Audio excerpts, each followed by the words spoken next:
Howdy, guys. Welcome to night 48 of Big Brother All-Stars, and this is Cliff Notes from outside the Big Brother house. Hope y'all had a fantastic Monday, a good Tuesday morning to y'all. Let's talk first of all about what happened in the house, kind of the status of where we are right now. Yesterday, we had the veto competition. Tyler had won the veto. Kevin and Davon were on the block. Tyler chose not to use the veto. No huge surprise there that he didn't use it. But apparently during the veto ceremony, Davon had quite the speech where she called out David and Christmas and Danny and Nicole, accused, said Danny that everyone's playing with her, getting her to do the dirty work. We don't know the whole context, but there was a lot of conversations last night about the speech and how people feel like Davon just kind of, there was no returning from some of the things she said. So it's going to be interesting to watch this on the episodes because we didn't get to see it on the live feeds. But anyway, so the Eviction Thursday is going to be either Davon or Kevin heading out the door. It probably seems like it's going to be Davon right now. We'll talk about it. We'll go for it. A lot of the house guests are thinking, they talked all tonight about it being a double eviction next Thursday, but really it's October 1st, so it's one more Thursday before we see the double eviction occurring in the house, but they don't know that. Right. So, all right, let's talk about some conversations that are going on. This is earlier yesterday. This actually wasn't overnight feeds, but I thought it was important still to throw it in there. Davon comes up to Nicole and says, look, Nicole, just as a friend, I'm asking, did you vote out Tyler? And Nicole says, yes, yeah, absolutely. I wanted to protect Ian. It's not true. She's lying, and Davon just doesn't pick up on it. Nicole then says, look, I'm going to talk to David. Maybe I can figure out why he changed his vote and voted to send out Tyler or send out Ian after all. And, of course, that's not what he did. He voted to send out Tyler, but that's the whole plot that Nicole cooked up with Tyler, and it's been working quite well. So anyway, that continues to happen. It's working, but it just makes me wonder, do you think that Nicole, if she's in final two, is going to get Davon or David's jury vote? Because they're going to find out that this happened. They're going to find out that Nicole was behind it. And long-term jury management, this may be a tough one for Nicole, but we'll see. We'll see. All right, so another conversation. This is in the bathroom, I believe. Kevin is talking to, no, I think it's in the comic room, actually, if I remember. Kevin is talking to Davon, and he's saying, look, I really think that Nicole flipped and that she's the one that voted out Ian, and that David is telling the truth about voting out Tyler. But Davon says, no, I'm not buying it. Nicole wouldn't do that to me again. Remember, they played together in season 18, and Nicole basically betrayed Davon in that season. And so Davon's saying she wouldn't do that to me twice. What's that saying about fool me once, shame on me, fool me twice, or fool me once, shame on you, fool me twice, shame on me? A little bit of play in here, Davon. You know how she plays the game, but Davon is still pretty much sold that David's the one who flipped. Okay, in the HOH room, Memphis and Christmas are talking. Christmas actually grabbed Memphis and took him up there because she had this idea. She is suggesting to Memphis that, hey, Davon goes home this week, then we send Kevin home, but then instead of David, which a lot of people are thinking would be the next natural progression, she says, how about let's send Danny home next. Let's keep David, make him do some of the dirty work. She said, we can keep him for his vote. He'll be loyal to us, and we'll let him do the dirty work. If he wins the HOH, he'll send home Danny. And Christmas is wanting to maybe create some kind of deal with David where they leave him alone. They promise him final 8 in exchange for him agreeing to voting the way they want to go, to vote out Danny, to potentially take out Danny and Kevin if he's HOH. Memphis isn't completely sold. He's saying, well, do we have to promise anything to him? And I'm not real sure. Is he still going to come after me? I don't know. But they're talking about it. And they also mentioned they're going to talk to David about just how tight Davon and Nicole and Danny were or are. Just the idea to try to create this other side that David could be worried about, and another reason for him to target Danny in the group. So that's the plan. Immediately after that, very soon after that, Christmas grabs David in the love room downstairs. And she's talking about everyone who's called out in Davon's speech and how brutal it was and everything. They end up agreeing with each other, saying, look, you're safe with me. I'm safe with you. Let's protect each other through Final 8 at least, and then we'd love to work with each other. And so there aren't a lot of deals discussed other than just protection for each other, mutual protection type deal. But Christmas does say, look, I will tell Davon in my goodbye message to her this week that you were set up. And if I do that, it should help you get a jury vote and be in a lot better with Davon when she realizes that you really didn't flip on her. And so she's trying to help David, make him feel better about the two of them working together. The thing is, there's no way to really know if that's ever true. Until the game is over, until they're out of the house, they aren't going to know just what those goodbye messages contain. But hey, it's not a bad idea for Christmas to promise it, and why not go ahead and mention it as well, and get Davon upset with Nicole rather than upset with David, because I'm sure Christmas is thinking there's a better chance that Nicole could make it to the end as opposed to David. So just a thought. All right. After that, we have everyone having a family meal together in the kitchen, except for Davon. Davon is reading in the comic room. That's not a good sign. It just really is looking like Davon is basically given up. And maybe that's because of the speech she gave earlier. Maybe she gave the speech because she'd given up before that, but she feels like she's going home, and so she's not really even hanging with everyone else. So everyone's eating except for Davon. So now we have the excitement of the evening. And no, it doesn't have anything to do with gameplay, but we did have a fire in the kitchen, hence the over this way, I guess, burning down the house.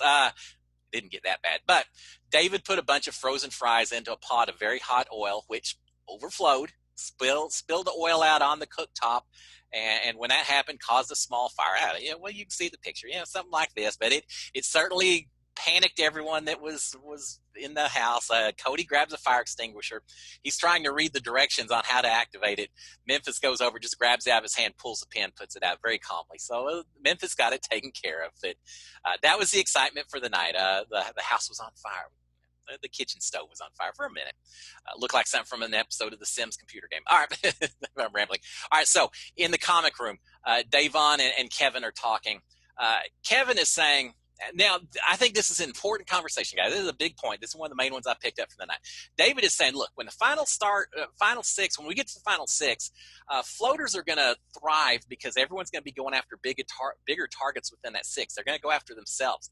Actually, I think that's going to start probably at Final 8, and it spells very good things for either David or Kevin. Are both of them going to be there at Final 8? Probably not, but I can see how one of them very well could be, and they're right. As Kevin's right, the targets are going to go after each other, the big targets. They're suddenly going to leave, let's say, Kevin alone at that point in time, or David, one or the other.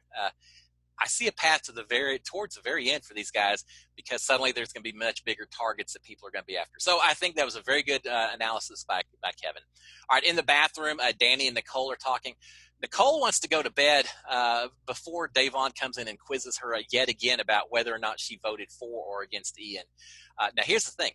Danny knows that Nicole is the one who flipped, and she should absolutely use this to her advantage. 100% that she should mention it in her goodbye message to Davon. And, hey, blame it all on Nicole. Blame it all on Tyler. Sour as many people as she can with Davon. So if Danny happens to make it to the final two, that much better chance that she gets Davon's vote. So I would be seeding these jury messages with all kinds of things about these other people, because I think Davon will take that to heart when it comes time to vote. All right, meanwhile, they're also talking about the fact that Danny's complaining, saying these competitions are a lot tougher, a lot different than my seasons. It's slanted towards strong, athletic guys. Yeah, tell me about it. I experienced that last year. And they're saying, this is hard. How are we going to beat these guys at a lot of these competitions? I agree. It's not going to get any easier either. All right, in the photo room, Cody and Enzo and Tyler are talking. They're talking about Christmas, saying she is always in every room, every conversation. They're all agreeing that they are very scared of her. But keep in mind, Enzo and Tyler both are friendly with her. Enzo has a final 3 with her. Tyler has a final 2 with her. But in front of the guys, they're talking, saying she scares us. She's just everywhere. This was a long session in the photo room, kind of a gripe session it turned into a little bit against some of the women in the house. Tyler and Enzo are both saying that Kevin isn't their next target. Enzo is saying that he wants to turn the house upside down if he wins HOH. We've heard this before from Enzo, and somehow it never quite happens. But he's saying that, and Tyler's agreeing and encouraging, saying, absolutely, Enzo, let's make something happen. Enzo thinks if they keep David that he's going to go after Memphis and Danny. But Cody is saying, David's a lot of talk. I don't know if he would or not. But Cody also talked before that about possibly wanting to pull David into the group and using him as a perpetual pawn, as a vote, using him to help them out.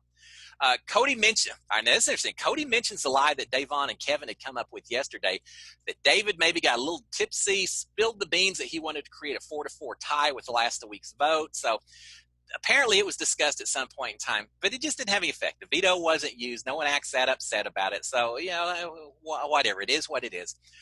All three agree that it's time in the game to stop telling the girls in the alliance everything. They said there are too many loose lips in here. Let's just keep it amongst ourselves. These guys are acting very tight with each other. The women don't seem so tight, but these guys seem to be ready to run the house till the end. If it seems like they're sticking together pretty tightly. They realize at this point that after this week, they only need 3 votes to tie an eviction, and that they're going to have a lot of control going forward because of that. And there's 3 guys in there. They only need 3 if none of them are on the block. Cody is complaining at this point about Danny, saying, man, she plants seeds everywhere with everyone to get in good with all of us. And they're all kind of upset about that. Cody is upset that Danny apparently had told Tyler, reports this. Danny told Tyler that Cody wanted to keep Davon, and then she turned around and told Enzo that Cody wanted to keep Kevin. So they know she's telling different people different things based on objectives and everything. So they're a little upset with Danny, and I think she's one of the key targets they're looking at. At this point, David enters the photo room as well. Cody points out at this point in time, says, guys, there's 4 of us in here right now. We control the vote this week.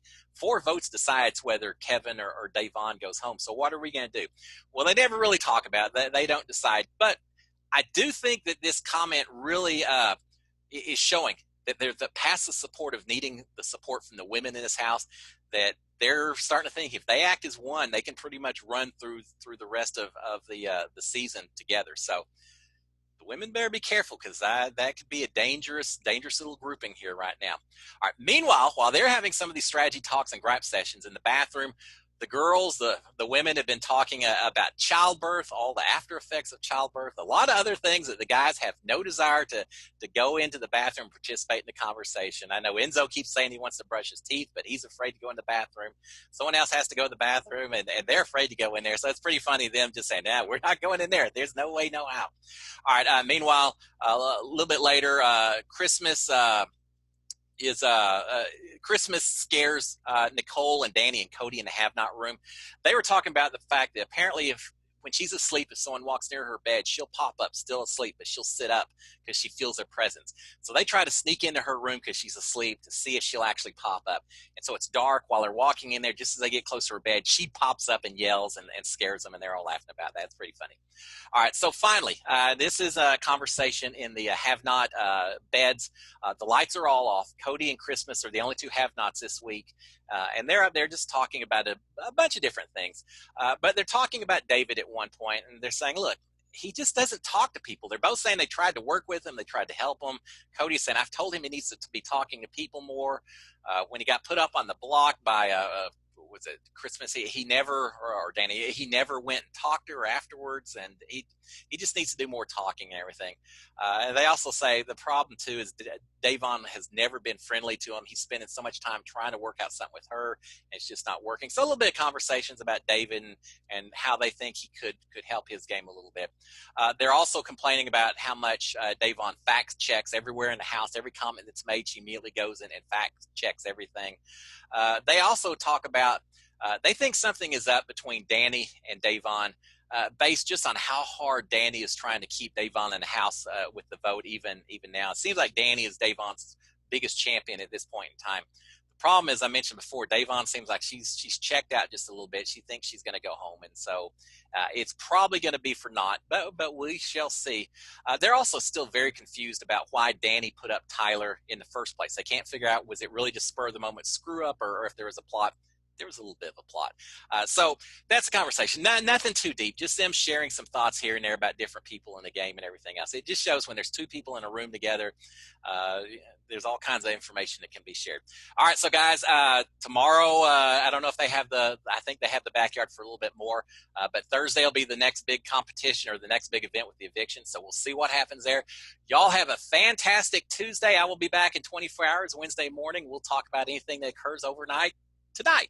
Y'all have a great one, guys. SKD 143. Cheers, my friends. Bye.